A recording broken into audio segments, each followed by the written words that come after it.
თქვენ უსმენთ პოდკასტს რადიო მაესტროზე.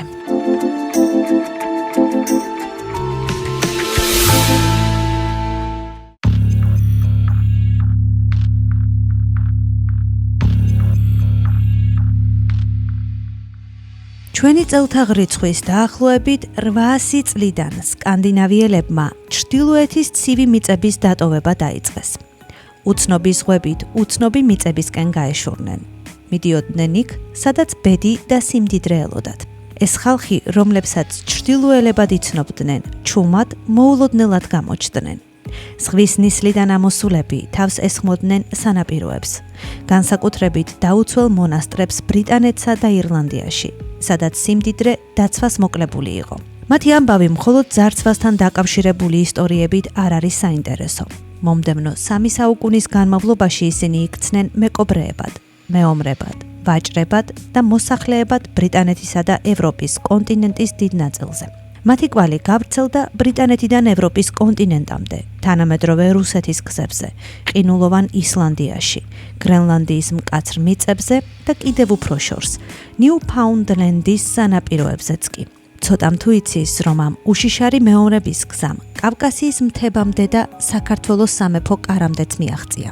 დღეს მოგიყვებით ვიკინგებზე, დამპყრობლებზე, მოგზაურებზე, თავგადასავლების მაძიებლებზე, რომლებმაც ზღვის ჰორიზონტს მიღმა მათთვის უცნობი სამყაროს კარი გააღეს და თავიანთი საზღვაო მოგზაურობებით მნიშვნელოვნად გააფართოვეს მანამდე ცნობილი მსოფლიოს გეოგრაფიული ფარგლები. ვინ იყვნენ სკანდინავიელი ვარიაგები, რომლებიც ქართველი მეფეების გვერდით იბრძოდნენ და რა კვალი დატოვეს მათ ჩვენს ისტორიაში. ასევე რა კვალი დატოვეს თანამედროვე ტექნოლოგიებზე და როგორ ვაცოცხლებთ ვიკინგი მეფის მემკვიდრეობას მაშინ, როცა ყურსასმენს ბლუთუზით ტელეფონს ვუკავშირებთ. თუ მოგწონთ ასეთი ისტორიები, გამოიწერე რადიო მაესტროს YouTube არხი და ერთად გავაგრძელოთ მოგზაურობა წარსულში.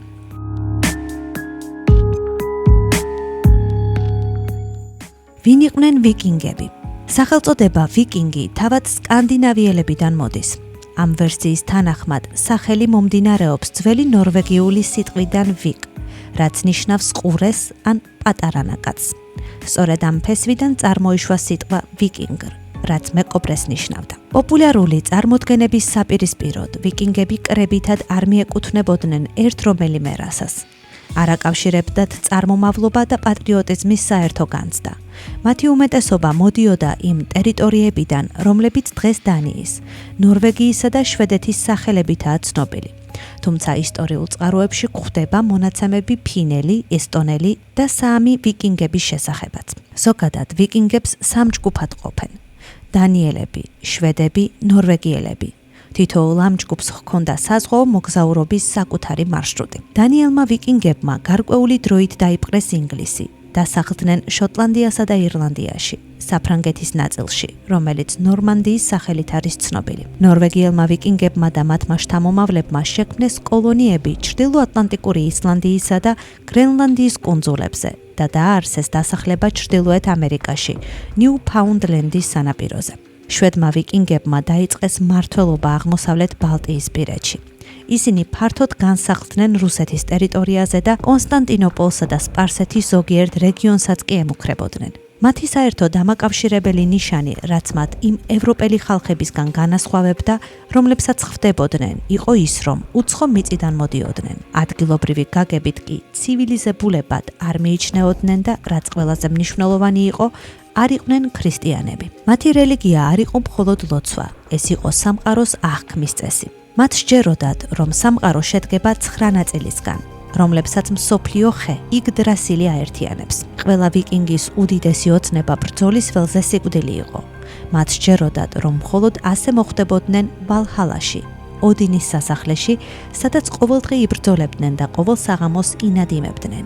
სხვა რელიგიებისგან განსხვავებით, ნორსულ მითოლოგიაში სამყაროს დასასრული გარდაუვალია და მასში ღმერთებიც კი იღუპებიან. ვიკინგების ადრეული თავდასხმები. ვიკინგების მიერ საკუთარი სამშობლოს დატოვების ზუსტი მიზეზები უცნობია. ზოგი ფიქრობს, რომ ეს მოსახლეობის ჭარბი რაოდენობის გამო მოხდა, თუმცა პირველი ვიკინგები მიწას კი არა სიმდიდრეს ეძებდნენ. არსებული ცნობებით შესაძლოა ვიკინგები ყოფილიყვნენ ოჯახში მეორე და მესამე ვაჟები, რომლებსაც მამის ქონება მემკვიდრეობით არ ეკუთვნოდათ და იძულებულნი იყვნენ დაეტოვებინათ სკანდინავიის ნაპირები და ზღვაში ეძებნათ ბედნიერება. პარალელურად კი მერვე საუკუნის ევროპა თანდათან მდიდრდებოდა, რაც სავაჭრო ცენტრების ზრდას უწყობდა ხელს. სკანდინავიური ბეწვი კი დიდად ფასობდა ამ ახალ ბაზრებზე.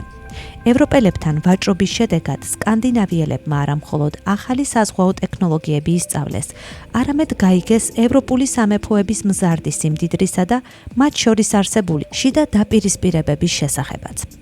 ვიკინგების წინამორბედები, მეკობრეები, რომლებიც ბალტიის ზღვაში სავაჭრო გემებს ესხმოდნენ თავს, ამ ცოდნას იყენებდნენ, რათა თავიანთი სიმდიდრის მაძიებელი საქმიანობა ჩრდილოეთის ზღვაში და კიდევ უფრო შორეულ საზღვრებამდე გაეფართოებინათ. ვიკინგების პირველი დოკუმენტირებული თავდასხმა. ჩვენი წელთაღრიცხვი რიცხვის 793 წელს ირლანდიის ჩრდილო-აღმოსავლეთ სანაპიროსთან, ნორთამბერლენდის მახლობლად მდებარე ლინდის ფარნის მონასტერზე თავდასხმა ვიკინგთა ეპოქის დასაწყისი გახდა. თავდამსხმელებმა, სავარაუდოდ ნორვეგიელებმა, რომლებმაც ჩრდილოეთის ზღვა გადაცურეს, მონასტერი მთლიანად არ გაანადგურეს, მაგრამ ამ მოვლენამ ევროპული რელიგიური სამყაროს საფუძვლები შეარყია. სხვა დამპყრობლებისგან განსხვავებით, ამ უცნაურ ახალ შემოსწეულებს რელიგიური ინსტიტუტების მიმართ არანაირი პატივისცემა არ ჰქონდათ. ამ პერიოდის მდიდარი მონასტრები კი ხშირად დაცვის გარეშე და სანაპიროსთან მდებარეობდა. 2 წლის შემდეგ ვიკინგების თავდასხმები უკვე სხვა დაუცველ მონასტრებსაც მიწვდა. მათ შორის სკაისა და იონას, ასევე რათლინს, ირლანდიის ჩრდილო-აღმოსავლეთ სანაპიროსთან. კონტინენტურ ევროპაში პირველი დოკუმენტირებული თავდასხმა 799 წელს მოხდა ნუარმუტიეზე, ლუარის მდინარის შესართავთან ახლოს მდებარე წმინდა ფილიბერტის კუნძულის მონასტერში. რამდენიმე ათწლეულის განმავლობაში ვიკინგები შემოიფარგლებოდნენ ბრიტანეთისა და ირლანდიის სანაპირო სამიზნეებზე თავდასხმებით, მაგალითად დორესტადის სავაჭრო ცენტრი, რომელიც ჩრდილოეთის ზღვიდან 80 კილომეტრში მდებარეობს ხშირი სამიზნე იყო. შემდეგ მათი სარგებლეს ევროპაში არსებული შიდა კონფლიქტებით და გააფართოეს თავიანთი საქმიანობა ხმელეთზე. ფრანკთა სახელმწიფოს იმპერატორის ლუი ღვთისმოსავის გარდაცვალების შემდეგ 840 წელს მისმა ვაჟმა ლოთარმა ძმებთან ძალაუფლებისთვის ბრძოლაში ვიკინგების ფლოტის მხარდაჭერა მოინდომა. სწორედ მაშინ სხვა ვიკინგებმაც გააცნობიერეს, რომ ფრანკი მმართველები მზად იყვნენ და დიდ თანხებს იხდიდნენ, რათა მათი თავდასხმები თავიდან აეცილებინათ. ამან ეს გეოგრაფიული არეალი განსაკუთრებით მიმზიდველ სამიზნედ აქცია.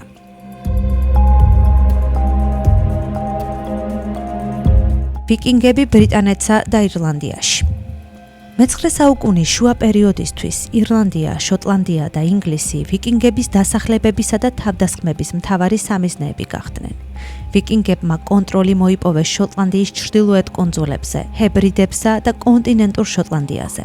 მათ მონაწილეობა მიიღეს ირლანდიის პირველი სავაჭრო ქალაქების დაარსებაში და გამოიყენეს თავიანთი ბაზა ირლანდიის სანაპიროზე, ირლანდიაში და ირლანდიის ზღვის გავლით ინგლისში თავდასხმების განსახორციელებლად. როდესაც მეფემ 662 წელს უფრო ენერგიულად დაიწყო დასავლეთ ფრანკთა სამეფოს დაცვა, ქალაქების, სააბატოების, მდინარეების და სანაპირო ტერიტორიების გამაგრებით, ვიკინგების ძალებმა უფრო მეტად ინგლისზე დაიწყეს კონცენტრირება.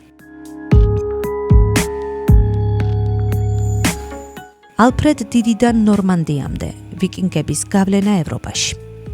851 წლის შემდეგ ინგლისში ვიკინგების თავდასხმების ტალღაში მხოლოდ ერთმა სამეფომ, უესექსმა შეძლო წინააღმდეგობის წარმატებით გაწევა. ვიკინგების ძირითადად დანიურმა ჯარებმა დაიპყრეს აღმოსავლეთ ინგლისის სამეფო და დაშალეს მერსია, ანგლო-საქსთა მიერ ბრიტანეთის დაპყრობის დროს ჩამოყალიბებული ერთ-ერთი სამეფო, ხოლო 871 წელს უესექსის მეფე ალფრედ დიდი გახდა ერთადერთი მეფე, რომელმაც გადამწყვეტად დაამარცხა დანიური არმია ინგლისში.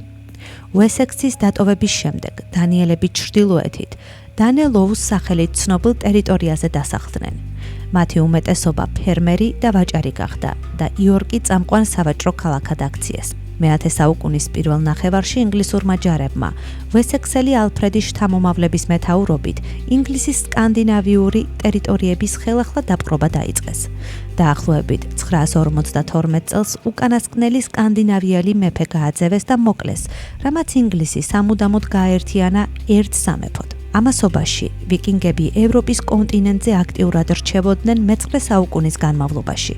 842 წელს სასტიკად ძარცვავდნენ ნანტს საფრანგეთის სანაპიროზე და თავს ესხმოდნენ ისეთ ქალაქებს, როგორებიცაა პარიზი, ლიმოჟი, ორლეანი, ტური და ნიმი. მოგვიანებით 854 წელს ვიკინგებმა სევილია, რომელსაც მაშინ არაბები აკონტროლებდნენ, შტურმით აიღეს.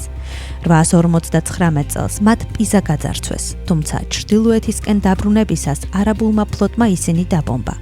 911 წელს დასავლეთ ფრანგთა მეფემ რუანი და მიმდებარე ტერიტორია ვიკინგების ბელადს, სახელად როლოს ხელშეკრულებით გადასცა. სანაცვლოდ კი ეს უკანასკნელი სხვა დამპყრობლებისთვის სენაზე გადასვლას არ დაუშვებდა. ჩრდილოეთ საფრანგეთის ეს რეგიონი ამჟამად ნორმანდიის, ანუ ჩრდილოელების მიწის სახელითაა ცნობილი. გრენლანდია და ვინლენდი, ვიკინგების აღმოჩენები დასავლეთში. მე-9 საუკუნეში სკანდინავიელებმა, ძირითადად ნორვეგიელებმა, ისლანდიის კოლონიზაცია დაიწყეს. ჩრდილო ატლანტიკაში მდებარე კუნძულის, სადაც ჯერ არავინ იყო დიდი რაოდენობით დასახლებული. მე-10 საუკუნის ბოლოსთვის ზოგიერთი ვიკინგი, მათ შორის ცნობილი ერიკ წითელი, კიდევ უფრო დასავლეთისკენ, გრენლანდიაში გადავიდნენ. ერიკ წითელი, იგივე წითური ნორვეგიული წარმოშობის ისლანდიელი ვიკინგი, გრენლანდიის აღმომჩენი იყო. ზედწოდება მიიღო წითური თმისა და წვერის გამო. ისლანდიის გვიანდელი ისტორიების თანახმად, გრენლანდიაში ჩასული ვიკინგების ზოგიერთ ადრეულ მოსახლეს სავარაუდოდ, მათ ვიკინგი გმირი ლეიფ ერიქსონი, ერიკ წითურის ვაჟი ხელმძღვანელობდა. ისინი შესაძლოა პირველი ევროპელები გამხდარიყვნენ, რომლებმაც ჩრდილოეთ ამერიკა აღმოაჩინეს და შეისწავლეს. თავიანთი გადასვლის ადგილს, ვინლენდი, ღვინის ქვეყანა უწოდეს და თანამედროვე ნიუფაუნდლენდში, ლანსო მედოუსში დროებითი დასახლება ააშენეს. ამის გარდა, ახალ სამყაროში ვიკინგების ყოფნის მცირე მტკიცებულება არსებობს და მათ მუდმივი დასახლებები არ შეუქმნიათ.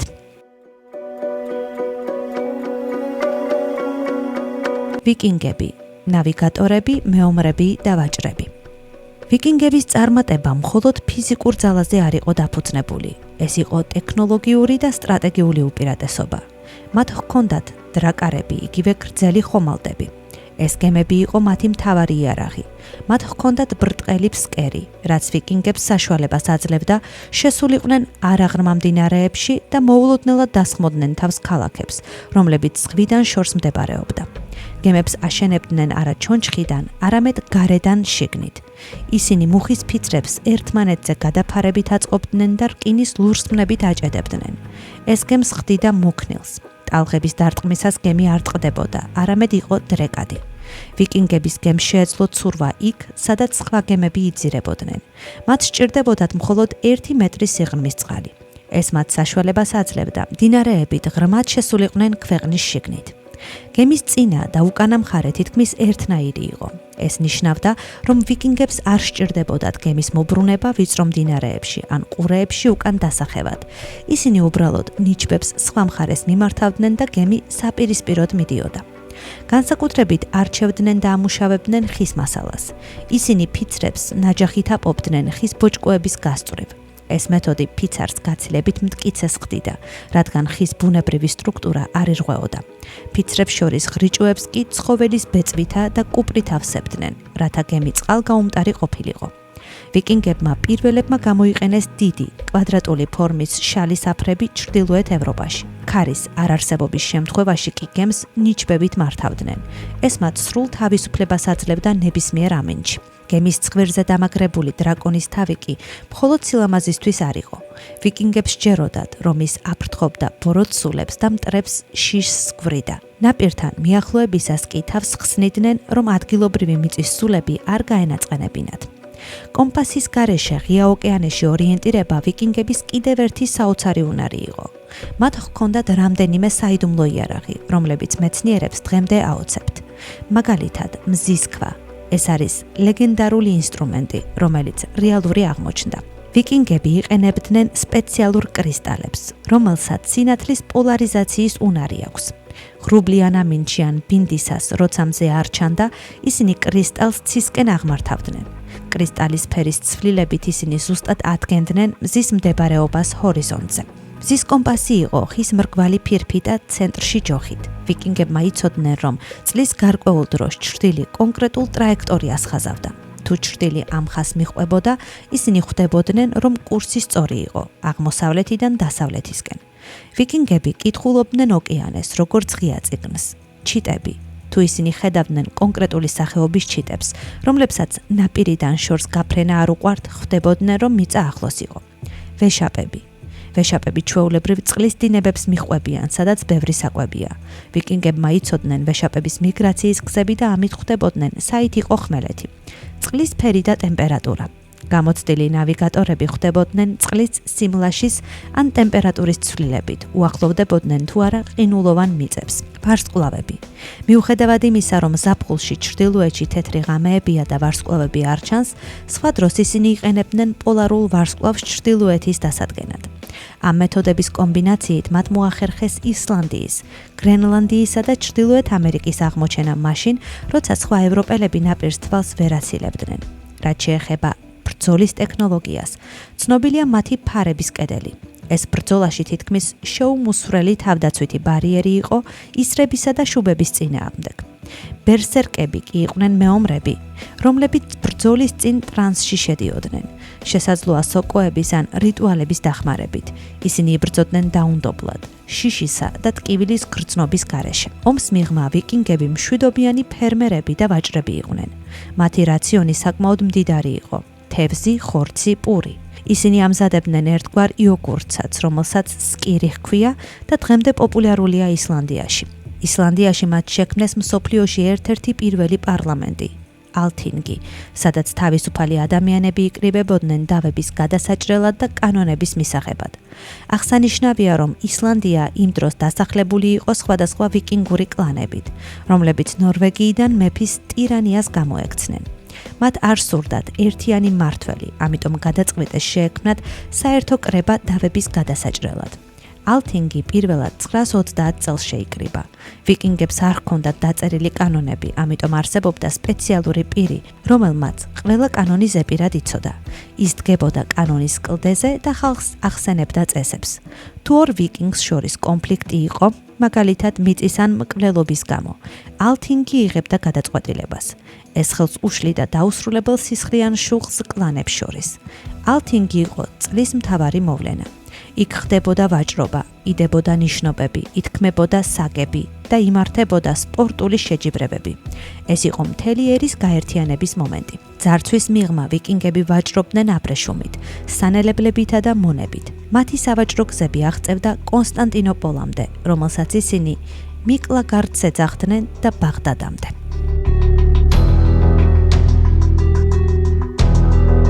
ვიკინგთა ეპოქის დასასრული. მე-10 საუკუნის შუა პერიოდში ჰარალდ ბლუთუსის იგივე ჰარალდ ლურჯკბილას როგორც ახლად გაერთიანებული, ძლიერი და ქრისტიანიზებული დანიის მეფობამ ვიკინგების მეორე მნიშვნელოვანი ეპოქის დასაწყისი აღნიშნა. ფართომასშტაბიანი თავდასხმები, რომლებსაც ხშირად სამეფო ლიდერების მიერ იყო ორგანიზებული, ევროპის სანაპიროებსა და განსაკუთრებით ინგლისს შეეხო, სადაც ალფრედ დიდის შთამომავლების ხაზი ცხოვრობდა. ჰარალდ პირველი იყო დანიის მეფე. მისი მთავარი ისტორიული მიღწევა იყო სკანდინავიის გაერთიანება. მან ერთმანეთთან დაპირისპირებული დანიური და ნორვეგიული ტომები გაერთიანა და ქვეყანაში ქრისტიანობა გავრცელა. რატომ მეტსახელი ლურჯკბილა? ზუსტად არავინ იცის, მაგრამ ყველაზე პოპულარული ვერსიით მას ძალიან უყვარდა მოცვიან მაყვალი, რის გამოც კბილები სულ ლურჯად ჰქონდა შეღებილი. სხვა ვერსიით მას ჰქონდა დაზიანებული, გამუქებული კბილი, რომელიც ლურჯად ჩანდა. მისი ზედმეტსახელი მჭიდროდაა დაკავშირებული თანამედროვე ტექნოლოგიებთან.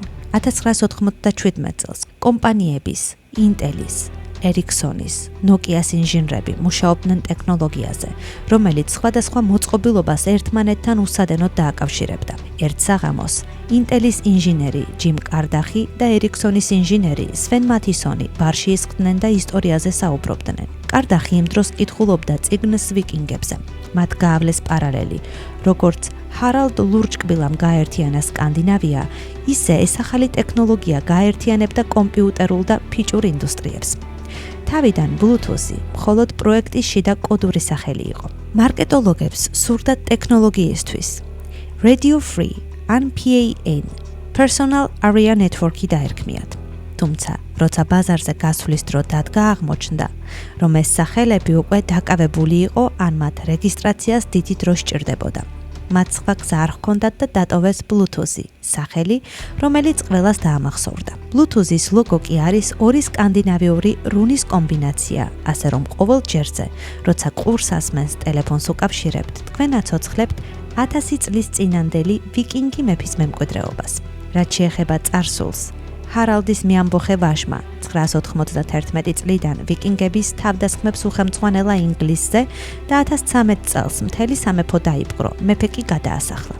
ის მომდევნო წელს გარდაიცვალა, რის შედეგადაც ჩრდილოეთ ზღვაზე სკანდინავიური იმპერიის, რომელიც ინგლისს, დანიასა და ნორვეგიას მოიცავდა, მმართველი მისი ვაჟი კნუდი გახდა. კნუდის გარდაცვალების შემდეგ მისი ორი ვაჟი ავიდა ტახტზე, მაგრამ ორივე 1042 წლისთვის გარდაიცვალა ამავე პერიოდში წინა მეფის ვაჟი, ედუარდ აღმსარებელი, გადასახლებიდან დაბრუნდა და დანიელებისგან ინგლისის ტახტი დაიბრუნა. 1066 წელს მემკვიდრეების გარეშე გარდაცვალების შემდეგ ჰაროლდ გოდვაინსონმა, ედუარდის ყველაზე გავლენიანი დიდგვაროვანის ვაჟმა, ტახტზე პრეტენზია განაცხადა. ჰაროლდის არმიამ შეძლო ბოლო დიდი ვიკინგების მეფის ნორვეგიელი ჰარალდ ჰარდრადას მეთაურობით შემოჭრის დამარცხება სტემფორდ ბრიჯთან, იორკის მახლობლად. 1066 წელს შობის დღეს ინგლისის მეფედ კურთხეულმა უილიამმა მოახერხა გვირგვინის შენარჩუნება დანიის შემდგომი თავდასხმების წინააღმდეგ. 1066 წლის მოვლენებმა ინგლისში ფაქტობრივად დაასრულა ვიკინგთა ეპოქა. იმ დროისთვის სკანდინავიის ყველა სამეფო უკვე ქრისტიანული იყო და ვიკინგური კულტურის დარჩენილი ნაწილი ნელ-ნელა ერწყმოდა ქრისტიანული ევროპის საერთო კულტურას.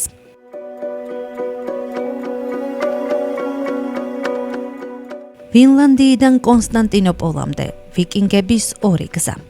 ვიკინგების ამერიკული თავგადასავალი დაახლოებით 500 წლით უსწრებს კოლუმბს, თუმცა მათი დასახლებები იქ მუდმივი ვერ გახდა.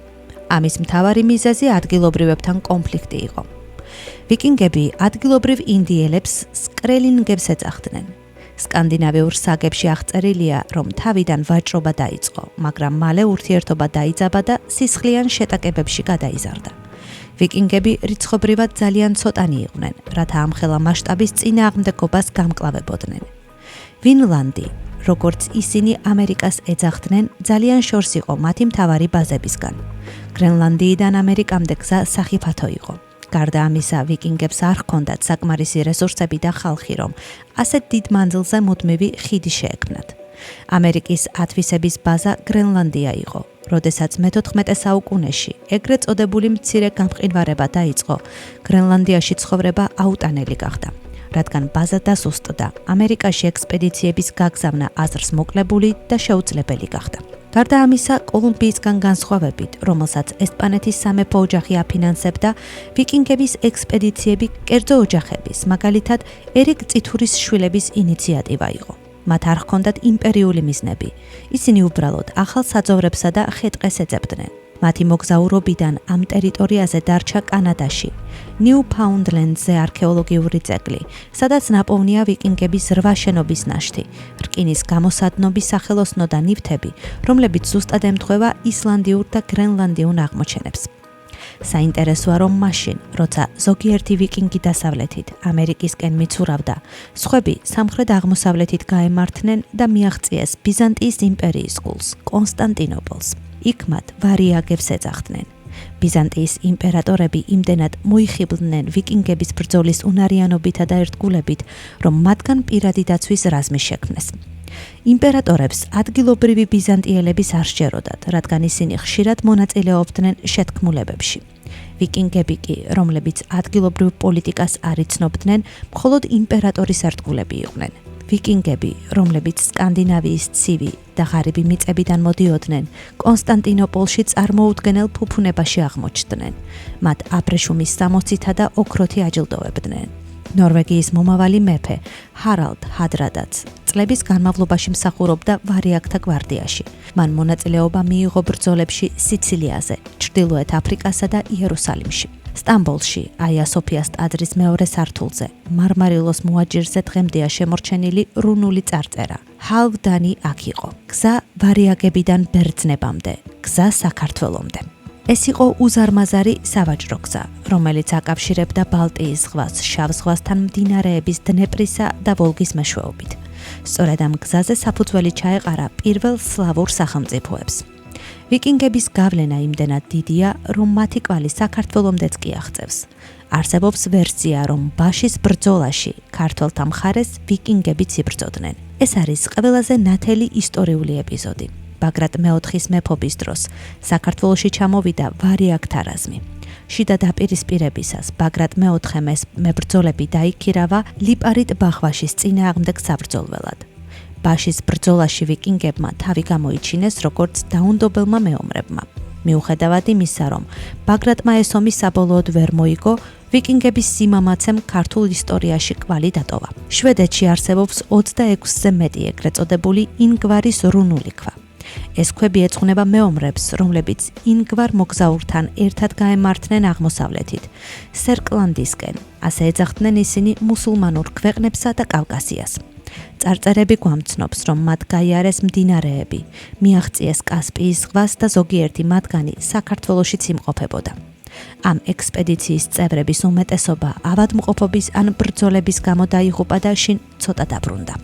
რატომ მოდიოდნენ საქართველოში? ვიკინგებისთვის კავკასია იყო ოქროს ხიდი სიმდიდრისკენ. საქართველოზე გადიოდა უმნიშვნელოვანესი სავაჭრო გზები. მათ აინტერესებდათ ვერცხლი, აბრეშუმი და სანელებლები. აგრეთვე ბიზანტიის იმპერიასთან მჭიდრო კავშირის გამო, ბევრი ვარიაგი, რომელიც კონსტანტინოპოლში მსახურობდა, ხშირად ხვდებოდა კავკასიის ფრონტზეც.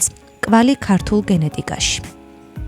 მიუხედავად იმისა, რომ ვიკინგები საქართველოში დიდხანს არ დარჩენილან, არსებობს თეორიები, რომ დასავლეთ საქართველოში ზოგიერთი გვარი ან გენეტიკური ხაზი შესაძლოა სწორედ ამ პერიოდის მეომრებს უკავშირდებოდეს. თუმცა ეს უფრო მეცნიერული ვარაუდებია, ვიდრე დადასტურებული ფაქტი. საინტერესოა, რომ ვიკინგები საქართველოს აღიქვამდნენ როგორც მდიდარ, მებრძოლ და ქრისტიანულ ქვეყანას, რაც მათთვის მეტნაკლებად ნაცნობი გარემო იყო. დღესდღეობით ვიკინგების შესახებ ბევრი მითი არსებობს, თუმცა რეალობა ხშირად უფრო საინტერესოა, ვიდრე კინოეკრანებზე დახატული პორტრეტი. ყველაზე გავრცელებული მითის საპირისპიროდ ვიკინგები არასდროს ატარებდნენ რქიან ჩაფხუტებს. არც ერთ არქეოლოგიურ გათხრას არ დაუდასტურებია რქიანი ჩაფხუტების არსებობა. ეს ვიზუალი მე-19 საუკუნის მხატვრებმა და ოპერის დიზაინერებმა შექმნეს, რათა ვიკინგები უფრო საზარალად გამოეჩინათ. ვიკინგ ქალებს გაცილებით მეტი თავისუფლება ჰქონდათ, ვიდრე მათ თანამედროვეებს სხვა ქვეყნებში. მათ შეეძლოთ საკუთრების ფლობა, განქორწინების მოთხოვნა და მემკვიდრეობის მიღება. როდესაც კაცები ლაშქრობაში იყვნენ, მეურნეობასა და ოჯახს სრულად ქალები მართავდნენ. არქეოლოგებმა დაადასტურეს, რომ ქალი ვიკინგი მებრძოლები კაცების მხარდამხარი ბრძოდნენ. არსებობს ვარაუდი, რომ მათ ქალი მმართველიც კი ჰყავდათ, სახელად თირა. დედოფალი თირას მმართველობისას განივრცო დანევირკეს საფორტიფიკაციო ნაგებობები, რამაც წარმატებით შეაკავა გერმანელთა შემოჭრა. მისი ისტორია იდუმალებით არის მოცული. ჯერჯერობით უცნობია, ვინ იყვნენ მისი ოჯახის წევრები, საიდან მოვიდნენ. ვიკინგების მემკვიდრეობის ნიშნები კი ყველაზე მეტად ჩანს სკანდინავიური წარმოშობის სიტყვებსა და ადგილების სახელებში იმ რეგიონებში, სადაც ისინი დასახლდნენ, მათ შორის ჩრდილოეთ ირლანდიაში, შოტლანდიასა და რუსეთში. ისლანდიაში ვიკინგებმა დატოვეს მნიშვნელოვანი ლიტერატურული მემკვიდრეობა, ისლანდიური საგები, სადაც ისინი თავიანთი წარსულის უდიდეს გამარჯვებებსა და გმირულ ისტორიებს აღწერდნენ და ამით საკუთარი ოქროს ხანა შემოინახეს. კიდევ რამდენი რამ არ ვიცით წარსულის შესახებ. თუ გსურთ ჩვენთან ერთად აღმოაჩინოთ ისტორიული საიდუმლოებები, გამოიწერეთ რადიო მაესტრო YouTube-ზე. გახდით ჩვენი შემეცნებითი მოგზაურობის ნაწილი.